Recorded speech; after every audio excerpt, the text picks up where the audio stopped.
something to drink too, but go ahead.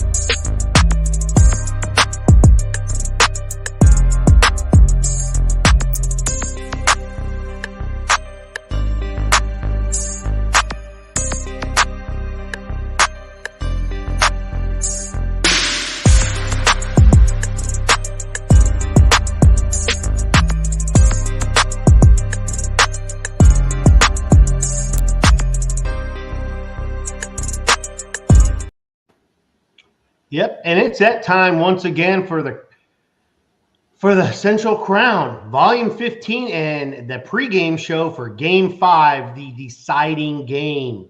How you doing today? Good, man. Good. How's it going?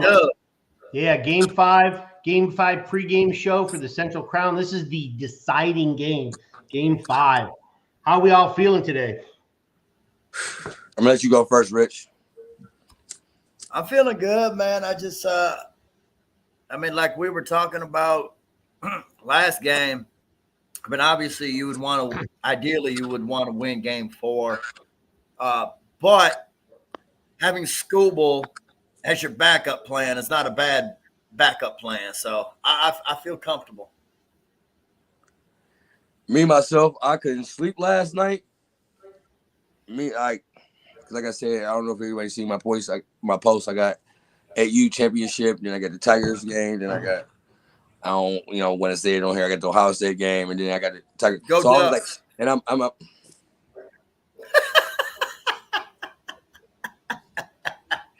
Quack quack. And quack, then we quack. got the Detroit. Then we got the Detroit Lions versus the Cowboys. So I'm very a sports heavy person. So I've been stressing, but if it's one person I know I can count on, man, that's Scooble, man. So I'm not really stressed about this game. You feel me? And I'm an Ohio native. I hate Cleveland teams. I hate Ohio teams over Ohio State. So I really want to beat the Guardians and knock them out. Natalie, I really want to knock them out, man. I really do, man. So, but I'm ready to go. I'm ready to go. Same, very, very big Detroit weekend with football and baseball and the Red Wings play today as well. It's a big Detroit weekend. So hopefully, I mean, I'm looking forward to it as well. Game 5. I mean, how much more can you ask for with Game 5? But if we want to, we can recap the previous show or the previous game. Game 4 recap. What cost us the game? What was the biggest issue here that we had?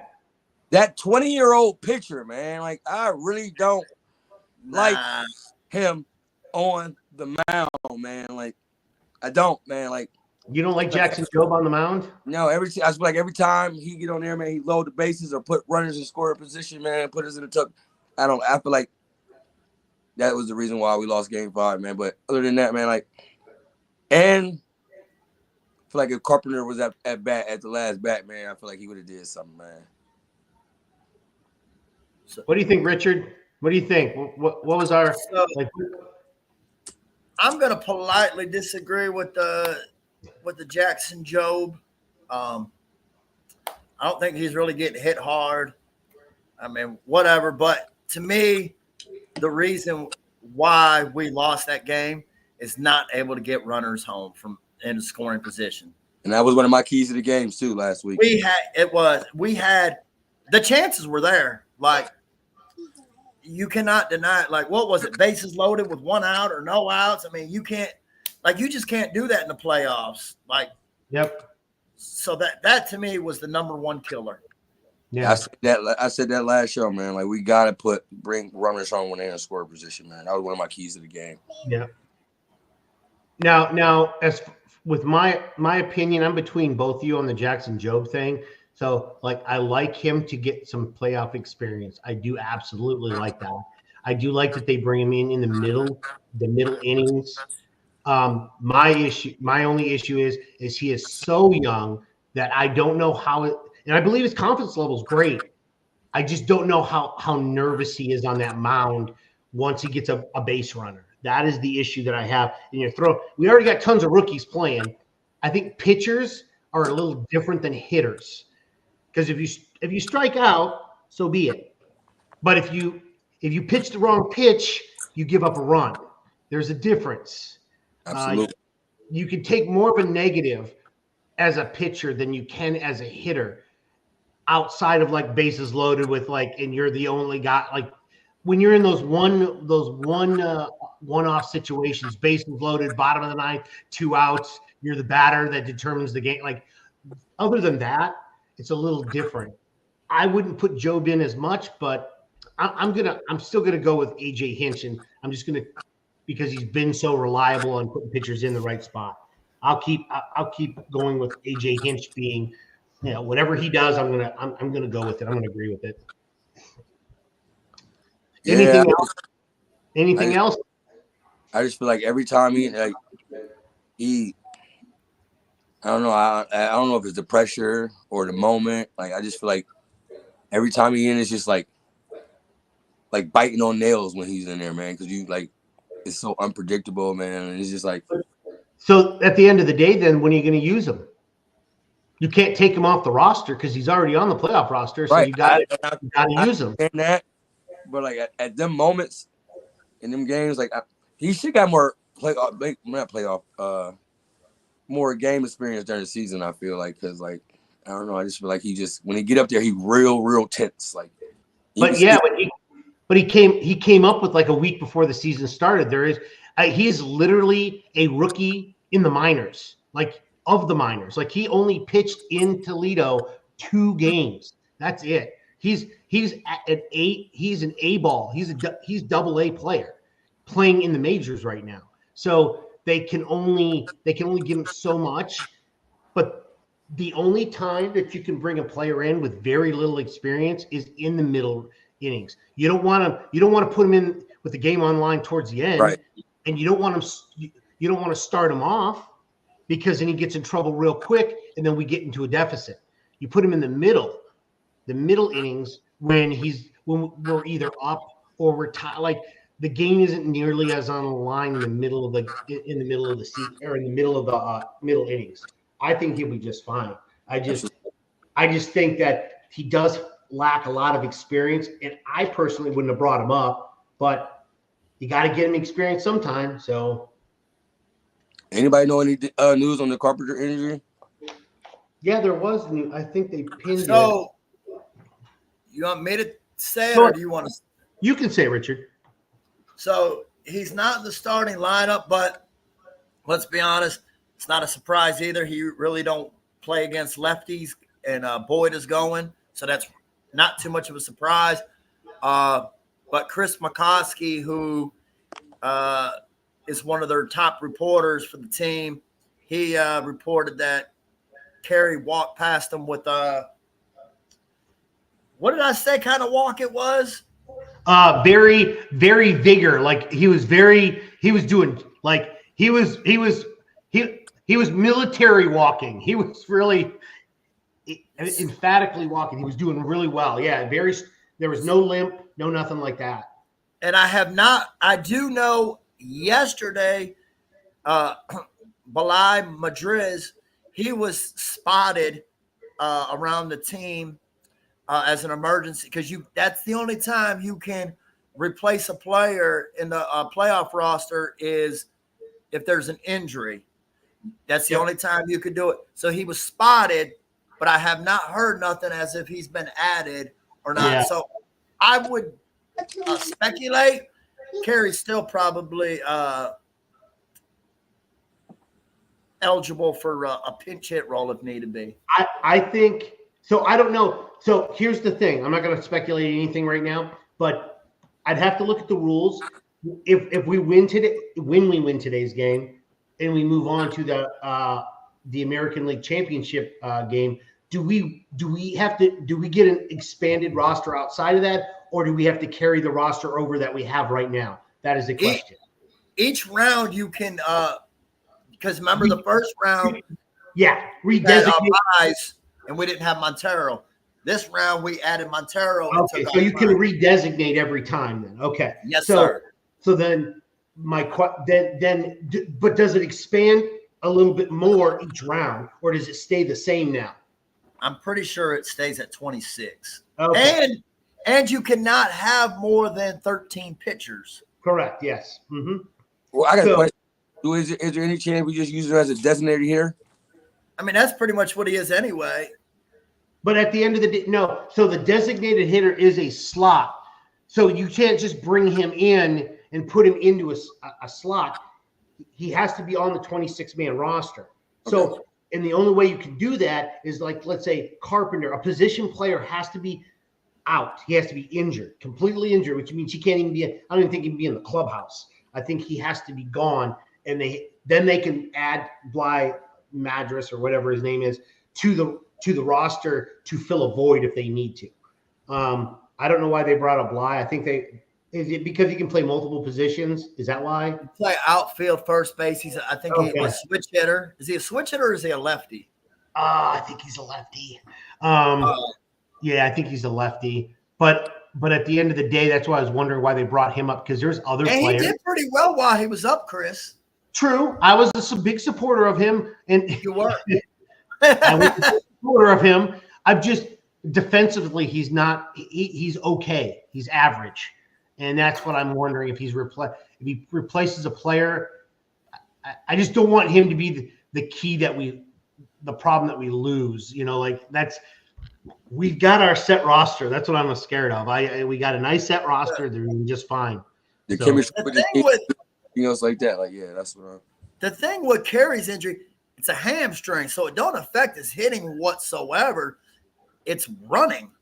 Yeah. You know what I mean? So, like, maybe they want to keep him for, like, pinch hitting, and where, if he gets, like, a hit or something, they can pinch run for him or something. Who knows? It's AJ Hinch, so anything's possible. Hey, you know what this reminds me of? Kirk Gibson.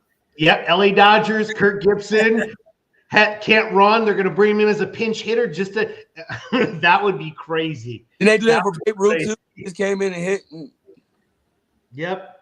Just come in and get like it's the – wherever we're at, we're in the bottom of the ninth and we need a run. That's all we need.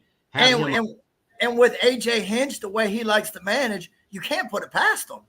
No. It might be worth to carry him out one leg or whatever. So this is the last game. So both rosters, both teams are going. They're going to use every pitcher that they can and every batter. They're going to try everything they possibly can because it moves you to the next round. Like we worry about things. We worry about everything else another day. I'm telling you, if you have to use Reese Olson, literally, I'm not saying they will. I'm just saying if you have to use him for one batter, that's what you got to do. You got to use everybody. This is the day. It's do or die. You got to. It's but to be honest, fellas, it really has been a good series. And watching these two managers try to match each one's moves, it's been really good, man. It's been a fun series to watch. Other than game one, really no blowouts. To me, 3-0 is not a blowout. This has been a good series. I've enjoyed it. Yeah, definitely. I'm not gonna lie. These have been really good games. So I'll tell you, this series has not been something that if you're looking for a lot of runs, this is a pitcher's duel. Both these teams have good pitching staffs. That it's the opportunities to win. They haven't been blowouts. I like it. It's been a really pitcher. You got a couple of games where pitchers duels. You got a couple of them where there were runs scored. You're not getting blowouts. This was a really, really even keel matchup. Really even keel matchup. So let's see. Well, we can move on to today's game now. Keys to winning the game. What do you think our keys to winning today's game are? I'll go first this time. I'll let Rich go first this time. I let the old man go first this time, but now I'm cutting him in line. I'm actually older than you, but okay.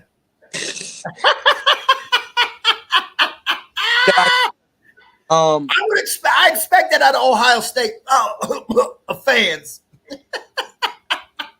Anyways, I think we talked about this a little bit before we did the show, and it was my key to the game last game.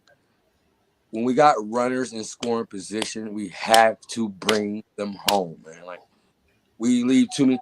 We had what was first and third, and it was one out. That changed the whole game. We would have brought somebody home, would have been a tie game going extra innings. You feel me? So I think it really is.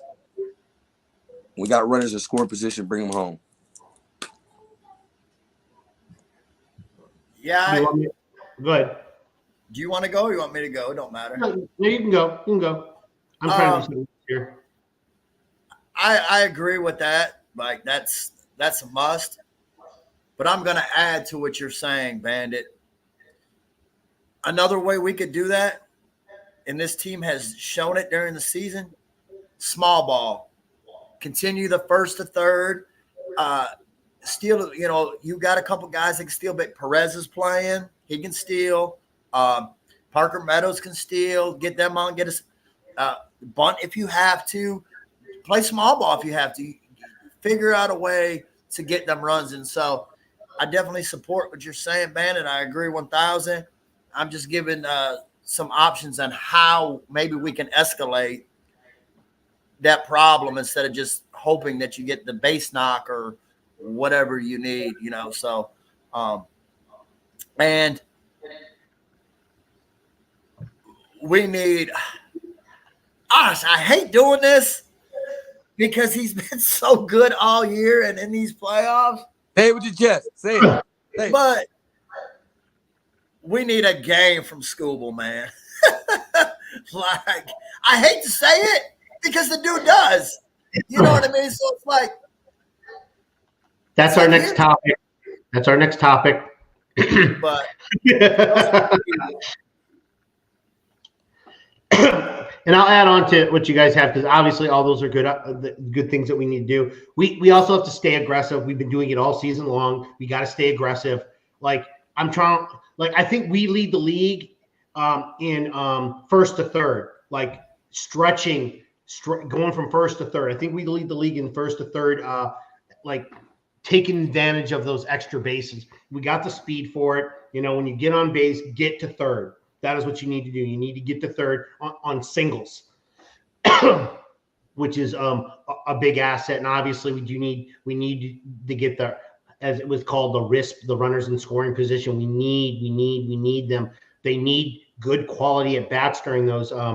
Can't just swing on the first pitch when you got runners in scoring position. You just can't do that. You got to labor the pitching staff because that's the only way.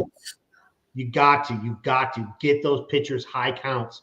I'm sorry, Chris. The only thing I can't stand more than anything is on that when you've got a 2-strike count. I don't care if it's 0-2, 1-2, 2-2, 3-2. On that third pitch, like when that ball is down the middle of the plate, you got to swing at it. I don't want you taking a called third strike. Good pitch, swing at the damn thing. That's the only way you're going to hit the ball is you got to swing at it. And sometimes these umps, they call strikes like just out of the box, just out of the box. Last game they was calling right out the box. Yep. So you just got to stay alive. If it's more than a ball, like if it's more than a ball's distance outside the box, if you can see that, these are star players, so they should be able to see that. But if it's close, you're gonna have to swing at it, or you're gonna. Now early in the bat, you can take those pitches. Go ahead, look, see how fast the pitch is coming. Where's the ball placement at, so you can get a kind of a read on it. But if you've got a 2-strike count, you better be swinging, or the ball better be way off the plate. Because I don't want you getting called third strike. We need you swing. That was another issue, Chris, that I had with game one, and you just not game one. Last game was we were getting their pitchers in trouble by working the counts, making the pitcher work, and then we'd create some traffic, and then you have a guy come up, swing at the first pitch, swing it, and then get it, and they're out the inning. Like, do what's been successful. Mm-hmm. Yeah, you get bases loaded, and you'll get 3 guys to the plate, and they'll pop out twice in like 3 or 4 pitches, and then you're just like, what the heck? Like, work the count. Dude hasn't shown he can throw a strike, and now you're swinging at the first pitch. Like, come on, man. Let him. Hey, if that first pitch is a strike right down the middle, cool. Now you know how fast it's coming. You got your eye set, and he gonna come back to that pitch too. If it comes back, because more often than not, you're gonna, unless it's Class A, more often than not, the pitcher, if they throw it right down the middle immediately, the next one is going to be on the inside or outside. It may be close to a strike, but a lot of times it's going to be a pitch for a ball because they want to try to get you to swing at a bad pitch so they can be, now you're down 0-2. So you want to, I mean, at the end of the day, you may have to swing at it. Maybe just that good of a pitch. But outside of Class A, who can just burn around the outside of the edge of the strike zone, you got to take some pitches. But if it's down the middle, man, you got to swing at the damn thing. I mean, I saw one last game that was like, I'm telling you, right down the middle. The name is, I think it was Torque.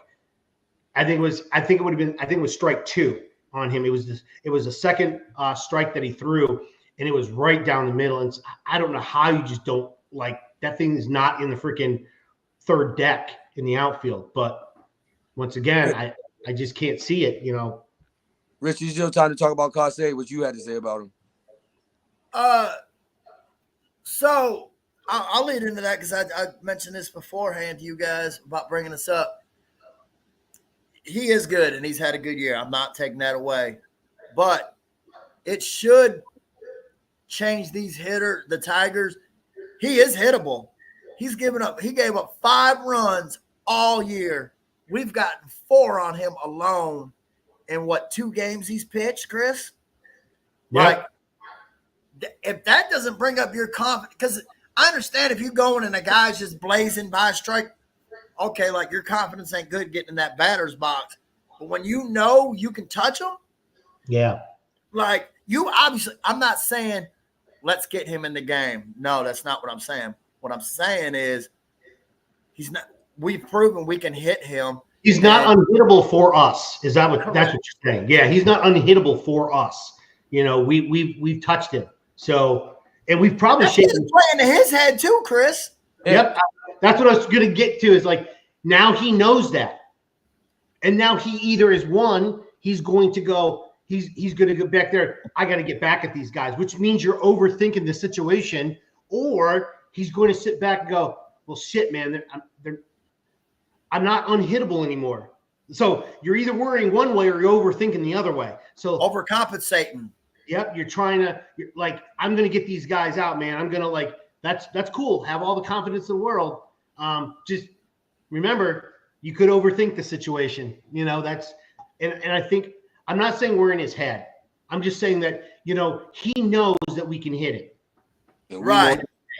He knows we've gotten runs off of them. You know, so he knows I like your small ball situation. He knows he can't just get on that mound and just throw it. Like, he's got to think and work. Yeah. Like, these guys are getting to me. Like, I got to pitch. I got to, you know what I mean? There's a difference between a guy who can throw 100 by you or a guy who can pitch. Like, that's what has gotten Scooble to that next level, is he's learned how to pitch. Because so long going up through the minors and high school and so on, he could depend on that fastball. Then he got to the major leagues. Like, yes, his fastball is still successful. Yes, it is, 1,000%. But he's learned to get them secondary pitches with it, and which makes that fastball still valuable. But knowing I can't just sit there and throw 10 fastballs in a row by everybody. You have to learn how to pitch. Yeah. Oh, Mike just posted what you were talking about earlier. Kerry Carpenter just walked by us heading to the batting cage. He was walking with authority. That's what it says. Yeah. So kind of what you were saying, Chris, you weren't off. About what? I said the way you described it. Yeah, that wasn't, you know. It's not too far off. No, I mean, I just like, I like the fact that he's just showing grit. Like I'm still gonna play. I mean, I'm ready to go. You're not substituting me for anybody. With the game on the line, like I got this. Like, yeah. That picture remind me of you. I know y'all know this movie. I can't think of the name. It was about the Indians, and I used to hate it, but my brother used to watch it. Oh, yeah, Major League. Yeah, wild thing. When he come in, it's like that. Like, Yeah. That's what he remind me of. And I'm like, man.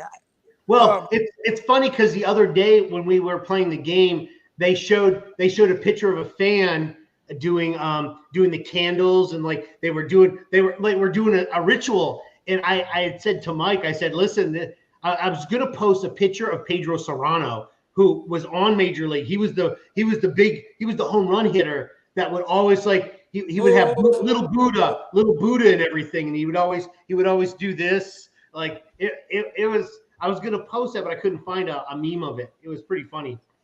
Ricky Vaughn, baby. Yep. Rick Wild Thing Vaughn. But yeah, I mean, at the end of the day, this is gonna be a good game, man. It's gonna be a good matchup. I think this is gonna be a really, really good game. Okay, let's get on to our next topic. How deep into the game does Skubal need to go? Like how deep do we think he really needs to go? Do you think he pitches the same as he did last time? Do you think he needs to go farther? Do you think he needs to go to the 7th inning, 8th inning, complete game maybe? Call that off. Maybe a complete game. What do you think, Richard? So I think, can I do a key for him? I think the key for him is keeping his pitch count low, so he can go deep. Because sometimes his pitch count gets up. But man, pretty much just keep doing what he's been doing, and get us some runs. Yep. But 6-7 innings, I would feel comfortable. Yeah. I need him to get a lot of ground balls, a little pop-ups, like that. I mean, I need him to work the lower part of the zone and make sure that he can keep, because when you work the lower part of the zone, the guys have to dip down and get the bat up underneath the ball to get it out in the outfield. Whereas if you pitch it up high, I mean, he can pitch anywhere, but you have less. The variable for hitting the ball out of the ballpark is a lot more difficult because they got to get down on the pitch. Whereas if you put it up in the strike zone, they're just swinging high. That's it. And there's not as much effort into getting it out of the ballpark. So, I mean, he knows what he's doing. I would like him to go 7 innings. It would be really nice. I don't want to see Foley today again. Like I've been preaching. I don't want Foley at all. Hey, don't talk about Tories, man, like that. Yeah, I know. I don't want to see that mustache dude at all today. Like none. He can come back when we're in the American League Championship Series. He can pitch like in a game or something, But right now he needs to stick to the bench, man. I got a question for you guys before I answer the question. Would y'all be acceptable with him doing this again? Oh yeah, absolutely. Yeah, if he pitches 7 and gives up only 3 hits, 8 strikeouts. Yeah, if he does that again, absolutely. Absolutely. Yeah. And you're right, Jeremy. Jose Ramirez his low swing is all power, but he still has to get underneath. Like he still has to dip down to do that, though. If you pitch it right down the middle or higher, it's just a swing. He doesn't have to bend down to do it. There's more effort involved in getting that pitch. That's all I'm saying. Let's be honest, though. In this series, Ramirez has not been our thorn. It's been that damn Quan. Quan is freaking. I don't think he's missed a bat. I think he's 100% for the series, man. That dude is crazy right now. Yeah. No, I'm not. I don't want Natalie to come after me. I'm not saying Ramirez is not good. I'm saying in this series currently, Quan is our thorn, not Ramirez. That's Quan. Golly, he just hits. He's like damn Tony Gwynn. he is just like freaking Ichiro. Like he is. Yeah. He just gets on base, man. Even if he doesn't get a hit, he gets a walk. Like he's still on base. And his defense has been good too, Chris. Yes. His defense has been really good. Yes, it has been. Yes, it has. How long would I like to see Scuba in? I feel like this. Like, with this being game 5, everything on the line. If he pitched 7 innings and his pitch count is not up that high and nobody scored yet, let him run till the whole game is over. Like, if we had to bring somebody in, we had to bring somebody in. But if he up there hot and his pitch count is low, like, why not? Like, yeah. Right now, Quan is at a 1.118 OPS. And he had rest, right? He been out for the last 2 games, right? He haven't played. Who? Played was game 2. Who? Scuba. Oh no, we're talking Quan. We're talking Quan. I was thinking about Scuba. Go ahead, talk Quan. No, I was just saying, like, Quan's got an OPS over 1,000, man, over 1,100. That's crazy. That's crazy for freaking. The thing about Scuba, though, him and AJ seem to always be on the same page. You know how most starting pitchers, their game is, their day is over when they come and get the handshake or the hug or the fist bump or something. Yeah. With Scuba, it's when he gets that last pitch. It's usually a 99, 100-mile-an-hour fastball, and he comes off like, fuck yeah, let's go. That's when you know he's done. It's like he's been told, this is going to be your last inning. Freaking empty that tank. He reminds me a lot, Chris, of Verlander as far as that high fastball stays consistent. Because a lot of pitchers, sometimes they can do 100, not in the beginning, but that 7th, 8th inning, that shit starts to come down, 94, 95. Scuba still has it. Yeah. Go ahead. That's a good, Jeremy, that's a good one, because I know Jake Rogers is okay. Like, his wrist was hurt and stuff. Was he on the post? Is he starting today? Rogers? Oh yeah, he said he's a go. He was not coming out. Cool. I just wanted to make sure, because that's a good point that Jeremy made, is like, if Jake Rogers did not start today, that could be an issue. But Jake Rogers, man, he's good framer for pitching. Absolutely need him in there. Is that the one from what? Is that the one who played for us? Yeah, Jake Rogers, the catcher. Oh. He is he plays more than this guy I'm gonna mention, but it's the same thing. He is Eddie Perez for Scuba, like Eddie Perez was for Maddox. You remember that? Yeah, yep. Every time Eddie Perez didn't play much, it was Javi Lopez. But every time Maddox pitched, it was Eddie Perez. Yeah, not many pitchers have a designated, and you have to be really good to have a designated catcher. Yeah, you do. You absolutely do. And your catcher may not be the best catcher on the team. He just, the way the pitcher feels with him makes a difference. Yeah, you just, like, you'll know if your catcher's the best on your team if every pitcher, like, he's in the lineup regularly. But if your catcher's not the best, but your best pitcher, that's his catcher, he'll only be in the lineup when that pitcher's pitching. That's yes. It. Mm-hmm. Yes. And you have to be, because like Montero ain't picking his catcher. You know what I'm saying? Like, let's just be honest. And that's no dig at Montero or Reese Olson. But when you're fucking Tarek Scuba, you and Rogers get, like, that's my catcher. That's who I'm getting every damn time. Like, you know, but Rogers, he is very, very underrated. This is why I'm so, like, I'm not replacing him, because what he does defensively, framing, he's got a good arm. Like, dude is very valuable to this team. Like,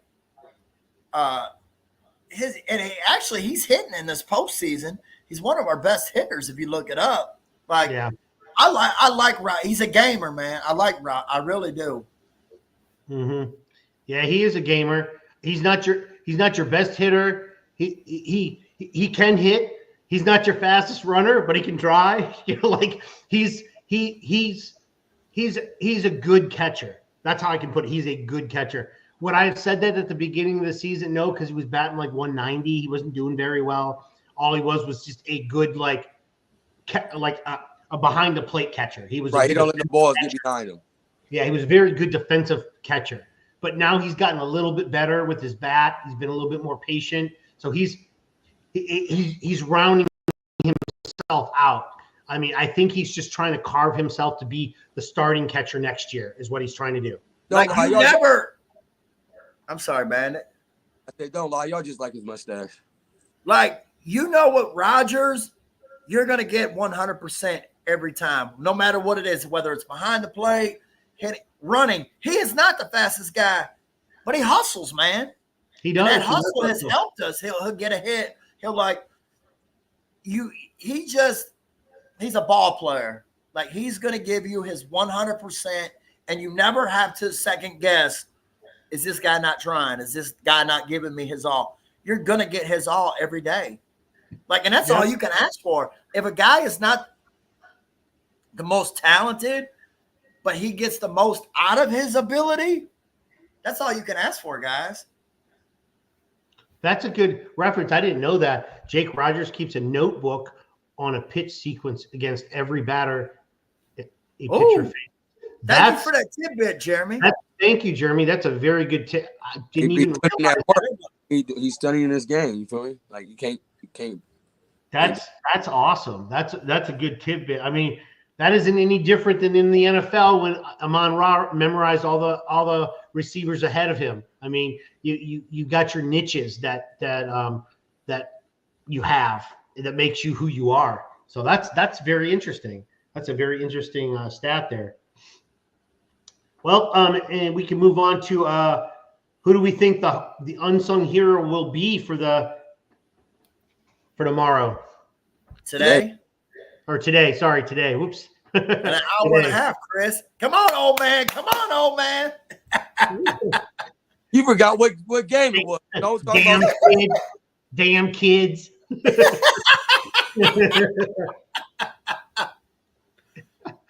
I say kids, and he's only like 10 years younger than me. Like, I'm not 10 years younger than you. You're in your 40s, right? 41. See, you're only about 10 years younger than me. I thought you were 49. No, I'm not 49, man. Well, you look good for your age then, old man. Thank you. Look, I'm trying to give him a compliment. He's giving me the stink guy. Because I thought you were gonna say I was older than that. That's why I was very unsure of like how you said, like I thought you were meant like I'm in my 30s. I don't know what you talk like. I'm way older than you, not way younger. So I appreciate it, but I was very hesitant to the compliment. He's getting ready to come through that computer, Bandit. I was like, is he saying I'm younger looking, or is he saying that I'm older than what? Like, aren't you like 40? Like, I knew you were in your 40s. I was just like, I know Bandit's like he's like 33 or something like that. Oh, he's a baby. Yeah. I'm 36. Get out of here. No, 33. I'm almost about to I know you're. I'm about ready to get my AARP card. What you talking about? I got my free to everything card right now. Hey, well, where's the discounts at, Chris? Shout out to AARP, you feel me? But it doesn't start until you're 55 years old, so I'm still waiting on them puppies. But my unsung hero, man, I'm gonna say somebody because I know y'all gonna say Screwball or Carpenter or Rogers. I'm gonna go with Green. You feel me? I think he got to get up the bats and put some connect to the ball, man. I think he's gonna do that today in Game 5. He's gonna be an unsung hero. How about you, Richard? Who do you think your unsung hero will be for today? Malloy. Damn it! That's the one I was going to use. How dare you? Dang it! That's the one I was going to use. Oh, but Because I think, oh gosh, yeah. Okay, go ahead. It's your guy. It's your guy. Go ahead. You know, he hasn't had a ton of at bats. Yeah. In this postseason, but he's hitting 714. What, 5 hits? You said, Chris. Yeah, he's going against and he's leading off. I think he's our Kickstarter, man. I've been feeling really good. I like this kid, man. I think the Tigers do too because they brought him up. He's got 8 homers in the regular season on not many at bats. I know he strikes out a lot, but he gets walked. He's almost like a right-handed version of Kyle Schwarber. Strike out a lot, can walk a lot, and got power. Yeah. I'm not saying he's Kyle, but I'm saying like I could see the similarities. Like, you know, power, good eye, gonna strike out, but still gonna walk a lot. Like, as I was looking at Schwarber earlier, he had 192 strikeouts, but 100 walks and almost 40 home runs. Like, see, but on and I agree with you. I agree with you just as much. Like, if a player can give you, that's the thing. The batting average doesn't matter when you walk 100 times, when you freaking hit 40 home runs. You know, you're on base and you walk. You know, you get on base like that. The batting average means nothing. But if you don't produce the walks, if you got a lot of strikeouts, that average has got to be up there. You got to get on base, like with hits and doubles. You've got to get on base. Like, something's got to counterbalance the home runs and the walks. Like, something's got to counterbalance that. So you either got to be a hitter, like really a hitter, like we're talking like 280 to 300. You got to be a hitter, or you got to be a power hitter and a walk guy. Like, you got to, it's got to be one or the other. You can't. Like, if you come in and you're batting like 230, 220, and you give me 20 home runs and 40 walks, yeah, bye. Like, you're going to be a utility platoon guy. There is one thing that Jeremy said that I do not agree with. Carpenter won't play at all today, is hammy. I'll tell you what. Just think of Kurt Gibson, who could not barely walk to first base. So I'm just going to give you that connotation. If he pinch hits, it's not going to be to run the bases. It's going to be, if he does get a, so be it, he'll get to first base. He's not a stealing threat. But they will empty their bullpens and they will empty their benches. Both teams will today. A situation I could see would be at some point if they bring in maybe a right-hander, bring in Carey to pitch hit for Malloy, and then you got McKinstry on the bench to pinch run. And McKinstry could steal bases. He's got some speed. Like, there we go. I could definitely see that scenario. And I get what you're saying, but they're going to use everybody they can. I get it as plant leg, but they're going to use everybody they can. They are going to empty their bench. Now, if we're up, everything on the line. If we're up a lot or we're down a lot, yeah, you may not see him play. You may not see him play at all. But if it's a close game and there's any chance, any inkling that he could get that thing out of the ballpark, they're going to use it. Nobody does not want to play in this. Every player on those teams want to play today. It's like T.O. playing in the Super Bowl. You feel me? He was hurt. And he had there's, and I've said this before in our other forums that we've had, and I will stand on this. There are players who get hurt and they can't play. And there's guys who get hurt where you got to fucking tie them down to the damn table to not keep them out. You know what I'm saying? Like, everybody's not the same. Yeah. Like, I'm gonna use a Lions reference, okay? Frank Ragnow, one of the toughest SOBs I freaking know. Like, there was reports where he freaking pinned damn Dan Campbell to the wall this week, showing him, I'm good. Like, this guy does not want to come out. Like, and there's some guys, even when they're injured, Bandit, them at 80% is better than the next guy at 100%. Like Yeah. that is really true. Yeah. That is really true. People built different. Some people's heart different. Some people's tolerance of pain is different. So like, pain tolerance is way different for different players. And you can be in. So being hurt and being injured are two different things. So you can be hurt, which means like, yeah, my muscles fatigued. I'm exhausted. Or you could be injured. Injury is usually something that like took place to your muscle or bone, something like that. Now, can you fight through it? And can you is there drugs that you can take to alleviate the pain, at least for the moment that you're batting or whatnot? Absolutely. Could it do further damage? Possibly. But this is it. This is a game 5 to move on to the American League Championship Series. Like Day said, everybody's going to be in this game if at all possible. Everybody. And also, but I want to do it. It's like I don't want to take a dig at. No, okay, so I get what he's saying. He said, no, but he's not a lineup-worthy player. Like, he can't play the position. I mean, you'd put him in DH, that way he could just bat, but he may not be able to bat all 4, like, the average player bats 4 times in a game. He's not going to bat 4 times. He's going to come in and pinch hit because he's going to be available for that 1 instant, maybe 2. That's why. He's not going to be able to play the whole game and bat 4 straight times. That may be that they're trying to keep him from himself on that. That's the difference. I also want to challenge Jeremy on that because there's been games where Carpenter had 2 home runs, but as soon as a lefty comes in, he gets pinch hit by Malloy. Boyd is starting today. He's a lefty. This is not unnormal. Yeah, that's true. AJ's a matchup guy. Carp don't hit lefties. Like, let's be honest. So that tells me nothing. Yeah, you're right, Richard. It's very possible that if Carpenter was completely healthy, he still wouldn't be in the lineup. It's very possible.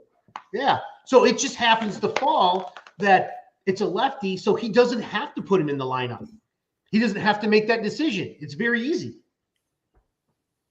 Facts. And that's where, we were talking in the studio before we came live about the Lions and how they're unselfish. This Tigers team, they're unselfish. Yep. Like Kerry don't go out there and bitch and say he wants to leave the Tigers, and AJ Hinch is an asshole when he hit 2 home runs and he gets pinch hit for when a lefty comes in. Like, they don't care about that. They got one goal, and that is to win. And that's all they care about. However they got to do and what they got to do that particular day to create a win, they are happy. And AJ said that, Chris. That's what makes his job so easy, and what he's doing easy is the team has bought in to the way he manages.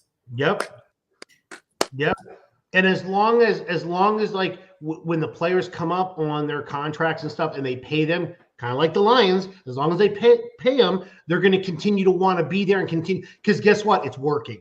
That's the thing. Right. So next year, this leads into next year. So no matter how this series ends or whatnot, going into next season, the players know what they did in the second half of the season worked. So I just got to buy into everything. So the only thing that's going to change is when we sign free agents, we got to sign free agents that we know can buy into what's working. That's it. That's all it is at the end of the day. It's just like, we were talking about injuries, how, different players are built different. Also built different is there's some players who want this. There's some players who want this and they want to win. Like, I hate to do this, I know, but it's still Detroit. Let me give Amon-Ra situation. Let me talk about that. He was pissed off when Detroit drafted him. But guess what? He's made the most of it. He signed back. Players want to play, man, because they want to win. Like, yes, they want to get paid, okay? That's how they, prepare for their futures and their kids and their family. I get that. I understand. But there's players who only want money, and there's players who want money and they want to win. Like, they want to get paid, but they want to win. They ultimately are playing because they want to win. Yeah. You know what I'm saying? And that's how you win. That's why you see teams who got payrolls that are out of control and they don't win because them players are only about the money. They're not willing to do what they got to do to win, no matter what the sport is. Mm-hmm. Yep, absolutely. I mean, I agree that if you notice, just like the Lions did, what was it, 2.5 years ago, 3 years ago, when they started changing the culture base. So now, so it may not be this year even though Detroit is cold, we got some miserable, times throughout seasons throughout the year, and it's not a top four. It's not a top four big market team. It's a mid-tier team. But what people do have to realize is we support our teams here, and if we can get the culture here, that's what brings players to come and play. Is that we have to make sure that it's winning. So now that it has worked, next year when it comes around, you may have a few more players that are willing to take a little less money and go, hey, I'll come and play for you. And you're still going to have to pay me a little bit of money, but you know what? I'm moldable. I can take a few less to come and play with you guys. There'll be some free agents that may think, well, they're working on something there. They did it with Detroit Lions. I think they might be building something in the Detroit Tigers. So there's where you get your possibilities at. Once again, it won't be next year necessarily, but it could be. And so then you continue that thing. We're not going to be able to sign every guy that we have. Not every guy that's playing this year that's doing great is going to do great next year. You get sophomore jinx and sophomore slumps and stuff like that. You get players that don't constantly do that. But when you have AJ Hinch who can plug and play, it's very possible to keep it consistent. If you guys look, and all three of us are sports fans. If y'all look at the four major sports, what is the going theme right now? Former player coaches. Yep. Think about it. That's the going thing right now is guys, the best coaches are really guys who used to play the game. Like that's the going thing right now. And they don't even have to be, don't mean that they were the best players when they played. It's really the guys who were the glue guys, Steve Kerr, Dan Campbell, AJ Hinch, Juwan Howard. Huh? Juwan Howard? No, just playing.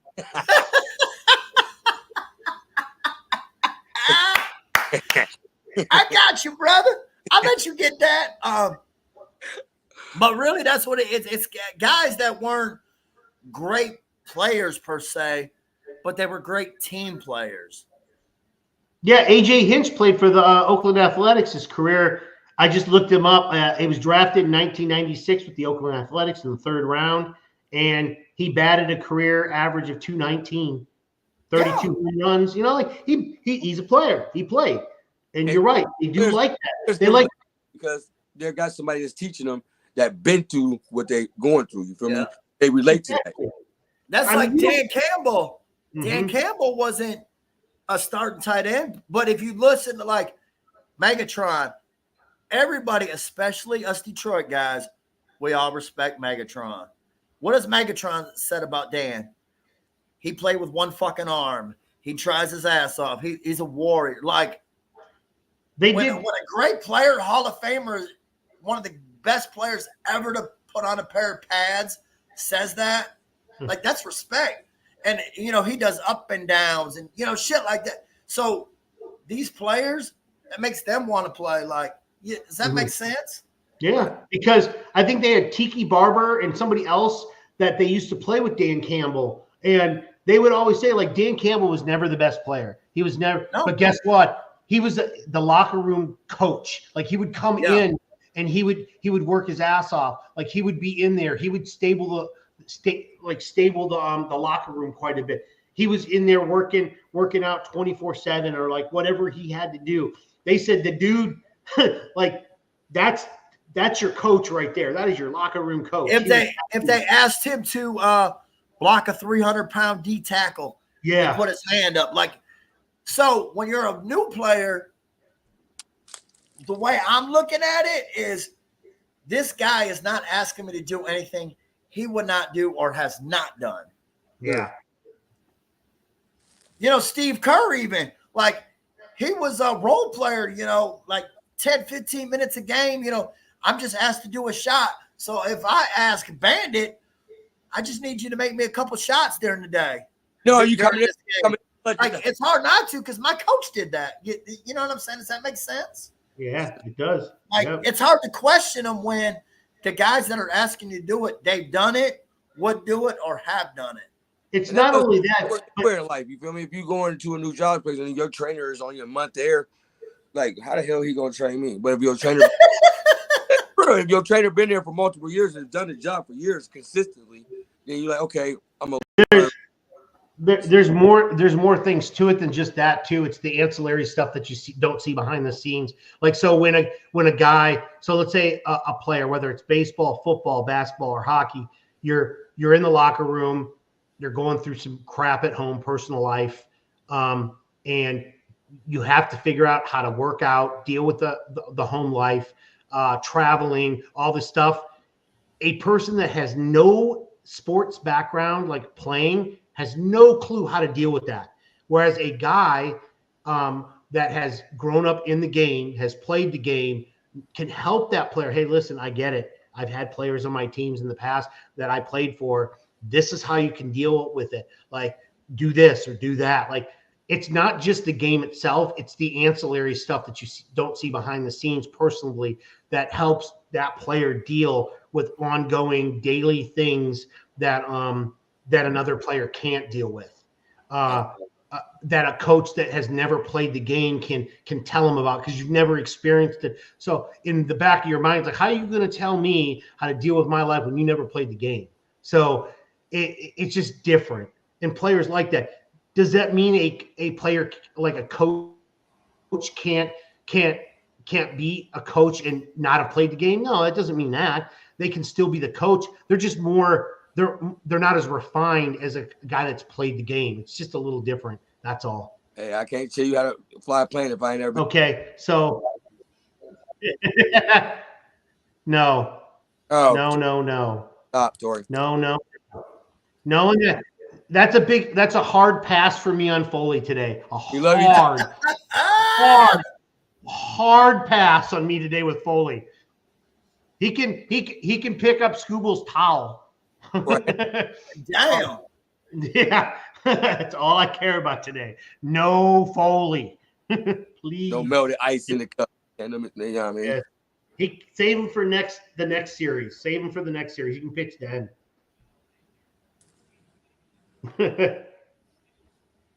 One more player. You learned one more player. You learned Verling. That's it. Wow. Sorry. She's like, you should be proud of me. No. We are proud of you, Tori. We are proud of you. Yes. Thank you. Thank you, Day Day. Thank you. Appreciate it. So do we have any? Oh, God. Here we go. Brother and sister fighting now. Okay, 2. My apologies. 2. Just to let you know, Day Day and Tori are both on our football shows and our baseball shows from time to time. So, like, especially on like What Up Doe and LFR, Tori's on there all the time with Day. So they good people. They all good people. It's all a fight. It's all a big we all family. But thanks to the 200. Just noticed we have 200 viewers right now for the pregame show. I thank you because depending on where you're at. That's early because if it's freaking like if you're on the West Coast, you're some early birds. I appreciate it. Like we really do. If you get a chance to subscribe, like and subscribe on X at DetroitFanReport. If we get 500 subscribers, we're going to give away a type of jersey. I don't know which one it's going to be, but we're going to give away a jersey. But yeah, if you get a chance. But Chris, I got a question for you. What's up? Did you ever give your unsung hero? Because I gave Malloy, and that was who you wanted. I totally forgot. So because you borrowed my unsung hero today, and I'm not going to go with the traditional Scooble because that's just too easy. I am going to pick. You know who's going to come through because he went 0 for 4. Yes, 2 days ago. I'm picking. What's his name? Gosh, McKinstry. Is he playing today? Oh, did I miss? That doesn't mean he can't be the hero. True. That doesn't mean he can't be the unsung hero. I'm picking True. him even if he's on the bench. He's going to Well, come he in. had a home run last game. He said even if it's on the bench. Oh man, He did have a home run last game, so yeah. Oh, okay. I thought he went. Oh, who was 0 for 4? There's a guy that was 0 for 4 last game. Maybe it's Verling. Maybe that's the guy I'm thinking. Whoever went 0 for 4, that's the guy because I think he's going to want to come back. Hold on, I'm gonna help you out, Chris, because you're my boy, Chris. I'm gonna help you out. I'm looking at it too. Give me a second. Who went 0 for 4? Sweeney was 0 for 3 with an RBI. Rogers was 0 for 3. It was Verling. He was 0 for 5 actually. So I'm going to take Verling. Verling's going to be my unsung hero. He's going to come out of he's going to dust off that bat and get a game-winning hit or something. So I'm gonna give you a bonus unsung hero. oh God. I think he has. I know people are hard on him, and expectations are high, and I think it's granted. But I have liked his at bats, even though it hasn't had some success. I could see Torkelson. What you think? Neil will put my comments up. Chris is in control. What do you think, Chris? Do you think he's had good at bats? He's had good at bats. Okay, so I have mixed emotions because, like I told you before, there was one. It was 2 strike counted. I think it was 1 and 2, and he just sat there on a third pitch right down. Like it wasn't down the middle. It wasn't inside though. It was well in the strike zone, but it was just off the middle of the plate, and I was just like, dude, that needs to be buried in the center field bleachers, man. But I still think he's in his own head. I still think he thinks he has to be that number 1 pick. I think he needs to get rid of that. Like, yeah, he was the number 1 pick, and I think a lot of the Tiger fans still are like, you were the number 1 pick. That's over. That's over. All those picks, like once you become a player, that title's got to be. You got to be done with that. You know, we get it. He should be the mainstay guy. Let the guy develop now. It may take him a little longer now, but yeah, I mean, I could see him coming up with a big hit today. I don't know if he'd be the unsung hero, but hey, prove me wrong. Torque, prove me wrong. Prove me wrong. But, in all fairness, I'm gonna play devil's advocate here, Chris. If we're gonna get high on Torque, okay, and we're gonna be hard on him, Riley Green ain't necessarily tearing the ball, the cover off the ball. Don't do my dude like that. Don't come at my pick. Like, let Chris, how many times have you done that to me? And are you and Mike? Like, let's be fair. Like, I'm looking at Green right in the playoffs. He's 5 for 26, 1 double, 1 RBI, 2 walks, and 4 strikeouts.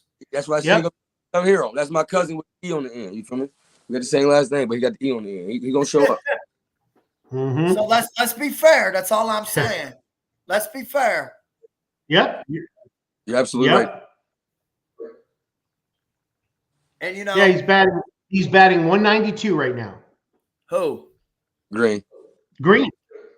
No. Yes, I just did the math. I literally just did the math. I'm looking for the postseason. He is 5 for 26. So 27. Huh? It's 22 at bats. Oh, you said 26.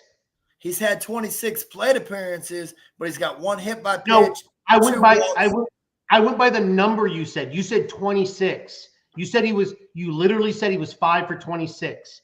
Because I was going to say 22 and you said 26. So that's why I did the math off that. Sorry about that. I'll take the blame because I gave the wrong. Still, that's good. Got his reading glasses on. Still 222? Still not that good. Not for the No, postseason. he's got 1 RBI. Like hasn't scored a run. Like he needs to step it up too. Like let's be fair. Yeah. If we're gonna be hard on Torkelson, because Torkelson is 2 for 17, 3 walks, 9 strikeouts, like 1 RBI. Like let's be fair. Like step up, guys. Like right now, it's. I mean, it's Meadows, obviously. It's Meadows. It's Rogers. It's Perez, and it's Malloy and McKinstry. Like those are the guys that are hitting well. Like those are guys that are hitting well. Chris, it might be after the season, but we as fans might have to start having a conversation. Parker Meadows might be our best player. Non-pitcher. Now, mind you, let's wait until next season falls. Right. Because a lot of these players, man, we got to remember a lot of these players are rookies. Some of them are still not rookies, they're prospects. The guys that come up in September, or the guys that came up in October, November, the guys that came up in like September or just prior to that they're still not rookies. They're literally still prospects. Prospects are guys that have not made it to the majors long enough yet. So they're still prospects. Well, Meadows is still technically a rookie. No, so there's prospects and there's rookies. So how many plate appearances or how many games played has Meadows had? This is his rookie year, though, technically. No, I know. But like the guys that haven't even got up here, like Jackson Jobe is not a rookie. He's still a prospect. No, I'm saying player, not pitcher, player, hitter, position player, whatever you want. Right now, I'm not talking about any variables. Okay, so what I'm saying is if they don't have enough games played this year, they're still a prospect. Right. They are still there's prospect, and then there's rookie. It's not like in football where like a guy before he gets drafted, he's a prospect. No, players in the minors that are going through the minors, they're still prospects. They're still they're not a rookie yet. They haven't even become a rookie yet. We got players on this team that are still prospects that came up to play. That's why I'm talking currently. Currently, what we have, I'm taking on rookies, prospects, all that out. I'm saying what we see. Like, because a lot of people say, who's your best player, non-pitcher? Riley Green. We might have to start having that conversation. It's Parker Meadows. That's what I'm saying. Yeah, okay. I got you. Yeah, I got you. But what I'm saying is like going into next season, there's a lot of players that are on this team that are not even rookies this year yet. They'll be rookies next year. And that's what I'm saying currently. Yeah. So, but even then, I would be willing to challenge that, Chris, because Mike said it the other day in one of our forums. 5-tool player, man. Defense, speed. I've been saying that for at least a month. That's a 5-tool player, and and recently I've been saying he might actually. Okay. All of us, because I've said it too. I'm trying to give Mike a shout out because he ain't live with us. Damn. See, Mike, he trying to steal your thunder, bro. Dude, I've been saying he's a 5-tool player forever. Me too. I was just trying to give Mike a plug. Damn. He getting no plug. He's not here. No, I'm just kidding. No. Now, Mike puts up a lot. He fights for the players. He fought me on Javier Baez for a long time. I don't like Baez. He loves Baez. Not really. Sarcasm. But hey, yeah, I'm on that train too. Baez the GOAT. Yeah. Going there, you can all take that and you know what to do with that. Let y'all finish this. I gotta get ready for my AU championship game, man. All right, man. Good luck. Go Tigers. But yeah, no, I'm just like I was looking at games played and stuff like that because I was sitting here going, how games played does every player on our current roster that is playing in the postseason? How many of them have played the required 87? Because you have to play 87 games to be considered a rookie for the season. It's 130 at bats. 130. I thought it was 87 games. No, it's 100. It's plate appearances. Okay, then that's why Meadows got in. Okay, because otherwise, official plate appearances. And okay. 50 innings pitched for. See, I kind of wish he could have not have been, so he has a chance to make Rookie of the Year next year. That's why. But if he's already got the plate appearances, then he won't do it. There's too many other guys out there that are really that had really good regular seasons. But kudos to him though, for real though, Chris, for going down to the minors, coming back up, and being that player that we knew and thought he could be. Yeah, I mean he's got that length, he's got that speed, like I said, 5-tool player, man. And I'm telling you, he's a potential. I'm still saying he's going to be a potential 30-30 guy sometime. 30 stolen bases, 30 home runs. I think he's a potential to have that. He's going to be an all-star in the next couple of years. He's really, God, he is really, really good. But even though I don't think his on-base percentage is like fantastic, he does work counts. Yeah. Like I like him as a leadoff hitter. Like he don't just get up there and swing at the first pitch. Like he makes you work. Like he might not get a lot of walks per se. Yeah. But he does work counts. He does. He does what he needs to do. That's the thing. Like when he needs to stretch a single into a double, he'll do that. If he needs to steal a base, he can do that. There's no, like I said, he's just got a good all-around game. Yeah, you're right. His on-base percentage wasn't that great. It was only 31%. It was only 310. That's not really that good. But I mean, he like you said, he's a rookie, man. He is a rookie. So, and with all our rookies, we do as Tiger fans have to understand that we are going to have. There's going to be players next year that were good this year that are not going to be good next year. They're going to have second year bad parts. It's just the way it goes. And you're going to have players, and you're going to have players that didn't have that great. I mean, Henry Malloy, I actually hope he has a really good season next year. Like he's a guy that was kind of like, he did good. He's doing good in the postseason. Let's see what he does. He could do well next year. Like you don't know. You have no clue. There's also going to be, and you would think and hope as a fan, with our success this year, that there's improvements. And how do you get improvements? That's from the outside. You know what I'm saying? Like, you don't have to gut this team, but you need to add to it for sure. Yep. And I do want to explain to the fan base that remember, so when we get to the next round, if we don't expect that we have to now make it to the World Series or the American League Championship Series next year. Because in baseball, there's more variables than there are in football when it comes to things. Injuries are one of them, just like any sport. But then you've also got variables about players being sent up, players being sent down, players not doing as well. There's so many more variables in baseball. So if next year we come back down to earth and let's say we don't win even our division, but we still make the playoffs. Cool, that's fine. If we come back and we play out of our minds, but we don't win a division, that's fine. Understand? I think this team, in a lot of ways, Chris, reminds me of the Lions. They are less talented overall, but I think they're ahead of their curve. Yep. Yeah, you know what I'm saying? I think they're way ahead of their curve, but and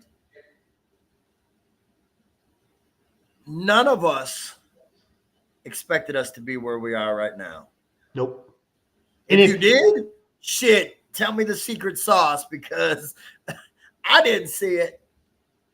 Say this because I'm not a guy that likes this, but if you did say that you expected them in the playoffs this year, I want to see your posts, and I don't mean like the one-off that you just made I predict them to be in the playoffs like the one-off. I want to see the constant emails from April all the way through the season that says, hey, I predicted them. They were going to be in the playoffs. I said this the whole time. Like, I want to see that whole thing. If you do, hey, bravo to you. I'm glad. But I don't think – I would say 99.9% of the people prior to August 11th or 12th or whatever it was, nobody had us make – not even baseball had us in percentages. Had us doing it. So if you ask me the turning point, Chris, and I know it's somewhere in our baseball chat, I remember because I posted it. I want to say it was a Thursday game. AJ Hinch had an interview. What did he say? We are going to get better and we are going to get younger. And what happened? That's when this damn big ass turnaround started. We started because right after that, wasn't it? Young came up, wasn't it? And who else came up? Was it Keith? Or Keith was already here, wasn't he? Yeah. That might have been Young and Meadows and God, who else was it? There was like 3 or 4, and they didn't come up. Sweeney. It was Young and Sweeney. I think. That, and then all of a sudden, these young guys started getting funneled in. But remember, he said that after a game. He said we are going to get younger and we are going to get better, or better and younger. However, which way he said. Yeah. He said those two. I don't remember the exact way he said. And that's here's something for you. I just popped into my head. Do you think we'd have been the same team if Javier Baez never got injured? No. Because they wouldn't have brought certain prospects up. I think it would have been a different ball. I believe it or not, he could look like I'm not. I hate to say this, but his injury made him the MVP of this team by them changing their philosophy. I think by him getting injured, makes them bring players up. I won't put an MVP on an injured player, but I'm just saying, like, because of that allowed him. That allowed players to start coming up, and they basically said, might as well try it. I won't say that. Hold on. Let me check up something real quick before I talk. I want to back up something what I want to say. Okay, humble and gentleman Mexican. Cool. We'll see. We'll see. It's going to be a really good game. So, Sweeney hasn't been far and above better than Baez. I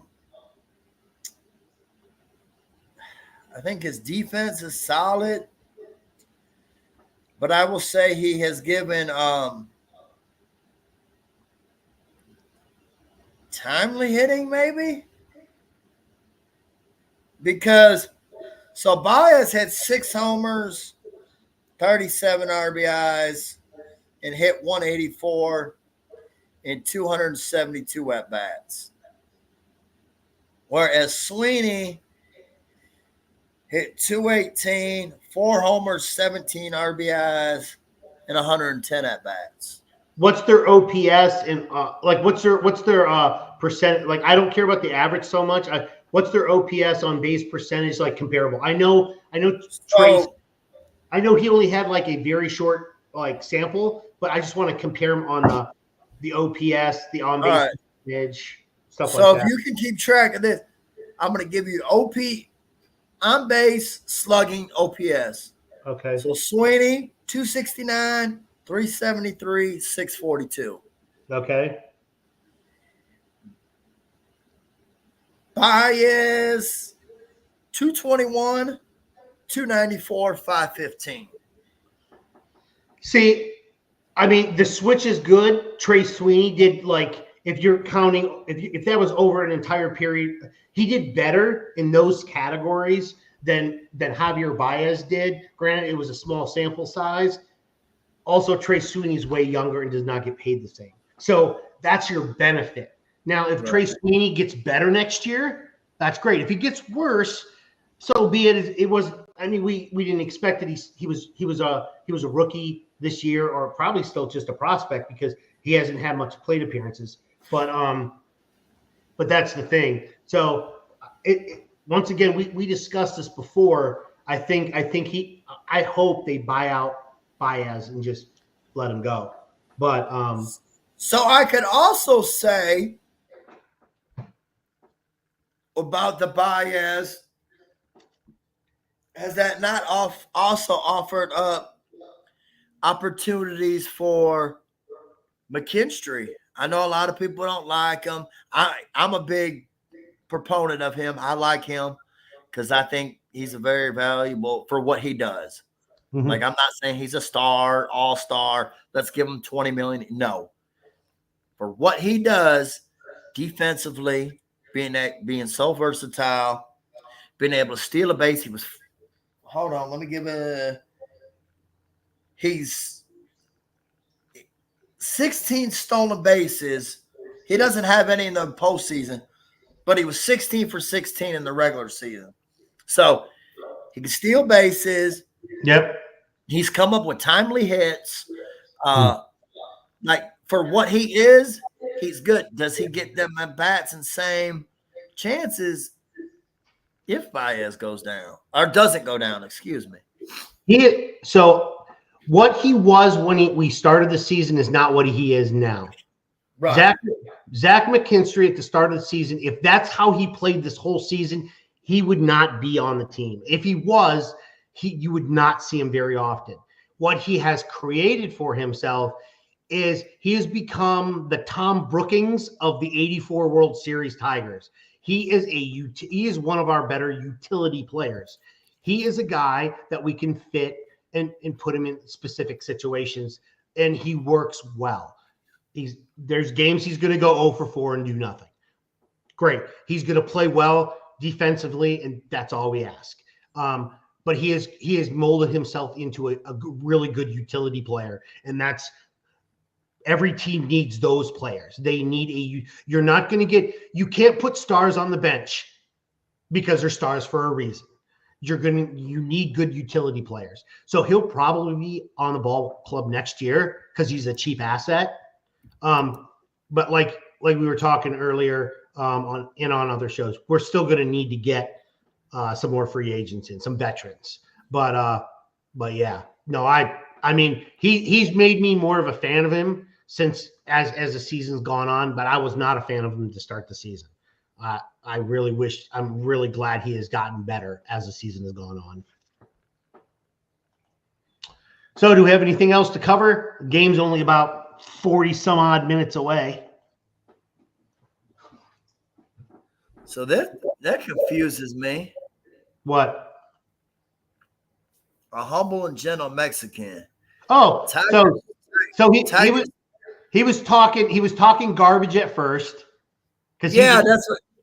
Yeah, and then I explained to him while you were looking up a stat.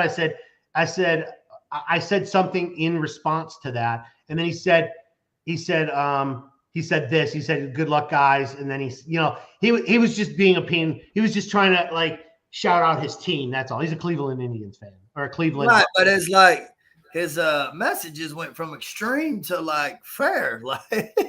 Yeah, because he just wanted to be a smart ass out the gate, and that's when I said something. I said, I don't know about that. It's going to be a good game, and then he said, yeah, good luck, guys, and then he went down to the much respect for the club. He was just being a smart ass out the gate. That's all. It's a fan. Fans are like that. We're all going to be like that. Yeah. It's been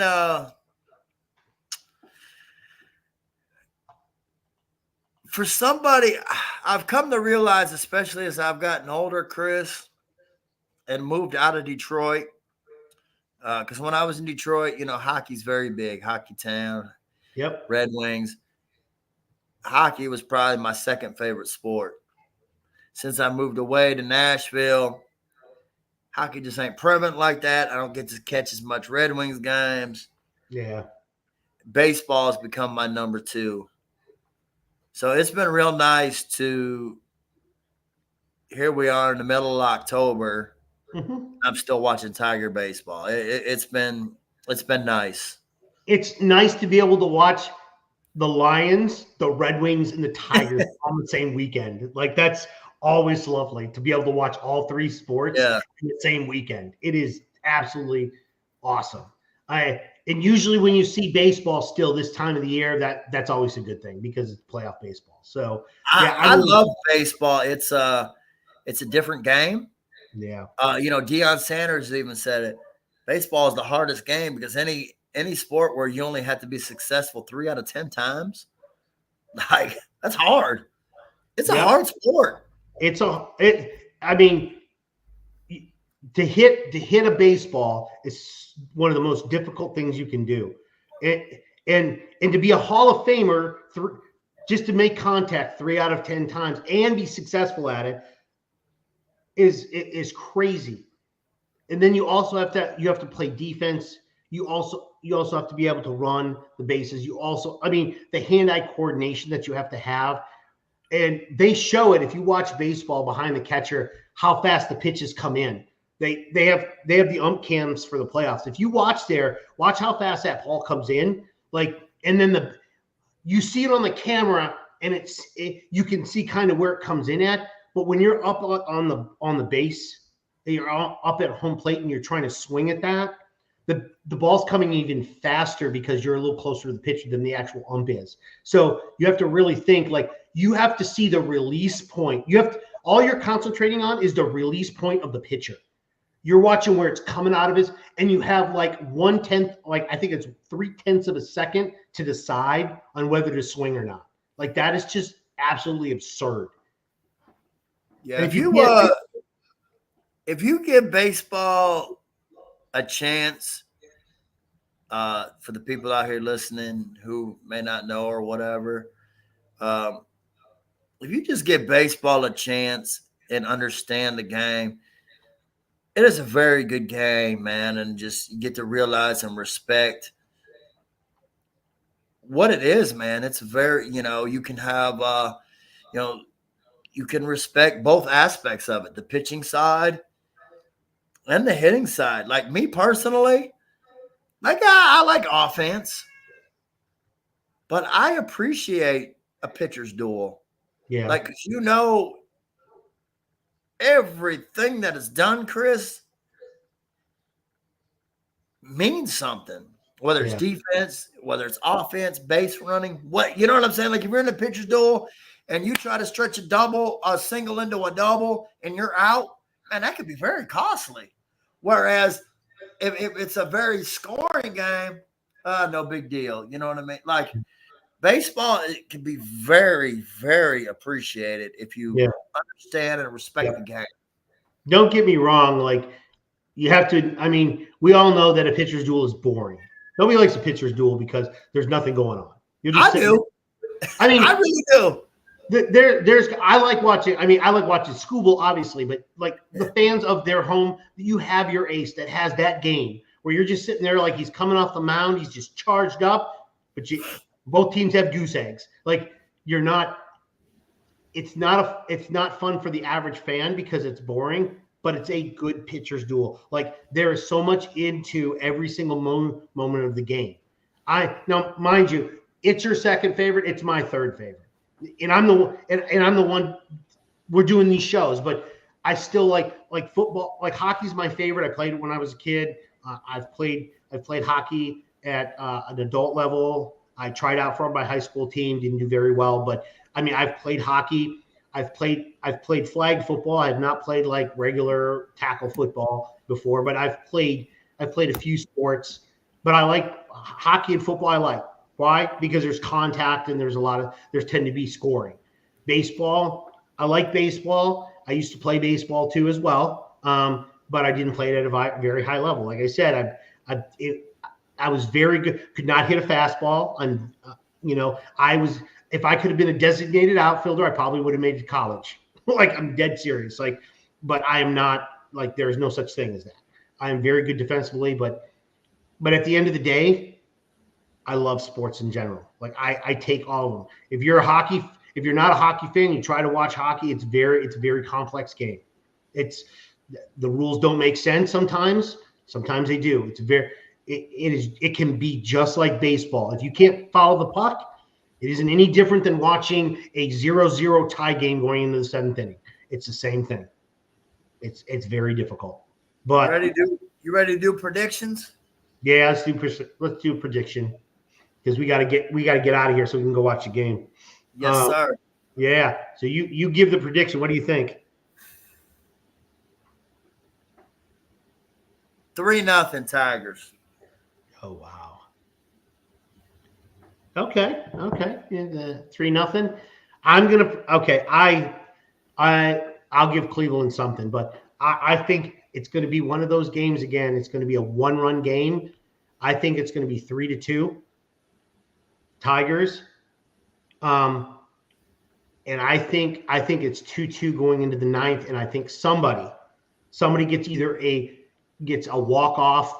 Like, well, let's see. We're at home, so yeah, we get last bat. So it's no. We're on the road. Oh, that's right. So it can't be a walk off.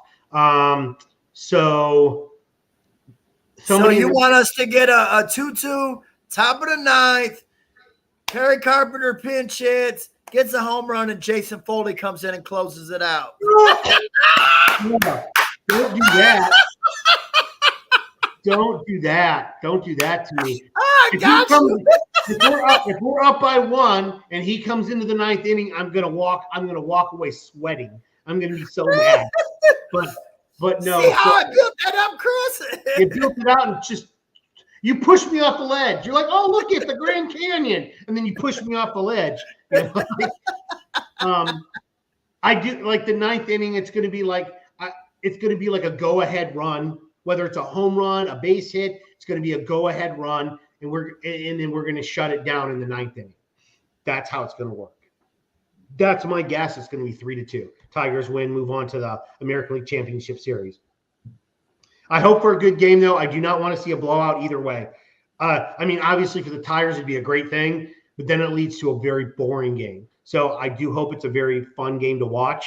I'll probably be biting my nails throughout the whole game. But I think that's it. I think that covers everything, doesn't it? Yes, sir. That was a great show. Thank you for everyone that participated. We got 217 viewers. We all appreciate here all of you. We have a lot of people that are on our podcasts that we do, or our streaming shows. We have a lot of people that do stuff. We do stuff throughout the week. We do What Up Dill on Fridays. We do pre and post game shows for the Tigers. We do pre and post game shows for the Detroit Lions. We also do a Lions fan report show. I do believe it's I think it's on a Thursday. So we also do a talk, football talk. I think it's on Wednesday with multiple other fan bases. So if you can stay tuned on different shows, once again, like and subscribe, Detroit Fan Report. Once we get to 500 subscribers, we will be giving away a jersey of some kind, whether it's a hockey, basketball, football, or baseball jersey. We will be doing that. We do appreciate everybody that views. And if you ever have a chance, you can come into our comments and post. It doesn't matter if it's ridiculous stuff or if it's fan stuff or if it's just a question and we can talk about it. That'd be great. We like to have people come in here and post comments and stuff like that. So, and Chris, one more thing. What's up? One more thing before we get up out of here. Mm-hmm. Per Chris McCoskey, 34 minutes ago, there was no roster move announced. So Tigers slugger Kerry Carpenter is expected to be available off the bench Saturday. That was as of 34 minutes ago. So that's cool. That's good to know that Kerry Carpenter will be available off the bench. Sorry, I just wanted to get that little tidbit. Hey, that's good. Okay, everybody. So tell them where you can find you at, Richard. My name's Richard, man. Thanks for tuning in. You can find me on X at Riggs928. And I am Chris. You can find me on X at Crazy Hockey Fan. I'm also Crazy Hockey Fan 1 on TikTok, and I'm also on Facebook, and I'm also on Instagram as well. thanks for everybody enjoying our show and viewing it. And we are out of here in just a second once I can find the closing. And we are out.